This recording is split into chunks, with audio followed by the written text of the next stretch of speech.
শুভ সকাল সবাইকে। ওয়ান্ডারনিক্সের নতুন একটা ব্লগে সবাইকে স্বাগত। সকাল সকাল ঘুম থেকে উঠে পড়েছি, আজকে টিউশন পড়ানো ছিল। তো দেখতেই পাচ্ছ মুখ চোখে কি অবস্থা, এখন অব্দি সেরকম ভাবে রং ওঠেনি।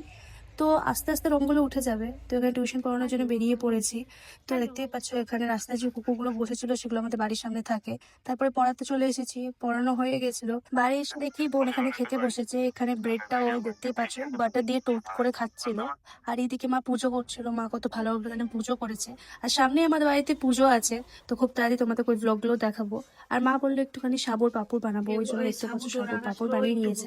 পাঁপড়টা বানানোর পরে এখানে কি করেছে, কাপড়ের মধ্যে ঢেলে নিয়েছে, শুকিয়ে গেলে তখন এখান থেকে উঠিয়ে ভাজা হবে। আর এদিকে মা অনেকটা কুলো রাখা ছিল, সেটা দিয়ে আচারও বানিয়ে নিয়েছে। আর যেহেতু নিরামিষ ওই জন্য দেখতে পাচ্ছ মা ভাত, আলু সেদ্ধ আর পাঁপড় ভাজা করেছিল। আর যেহেতু নিরামিষ ওই জন্য মা সেদ্ধ ভাত করেছিল। তারপর একটু ঘুমিয়ে পড়েছিলাম, ঘুম থেকে উঠে খিদে পেয়েছে, তো মা এখানে বিস্কুট আর চা করে দিয়েছিল। আর এদিকে বোন একটু কাজে গিয়েছিল, তো বোনকে এটা ওয়েলকাম ড্রিঙ্ক দিয়েছিল, তো সে খেতে খেতে এসেছে এবং আমাকে টেস্ট করতে দিল। আমার মোটেও ভালো লাগেনি।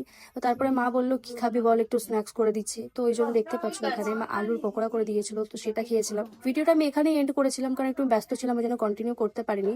আশা করছি ভিডিওটা তোমাদের ভালো লাগবে। ভালো লাগলে একটা লাইক শেয়ার সাবস্ক্রাইব করে দিও ওয়ান্ডারনিক্সকে। আর যারা যারা আমাকে এখন অব্দি ফলো করোনি তাড়াতাড়ি ফলো করে নিও নতুন নতুন ব্লগ দেখার জন্য। দেখা হচ্ছে নতুন একটা ভিডিওতে। Till then bye by.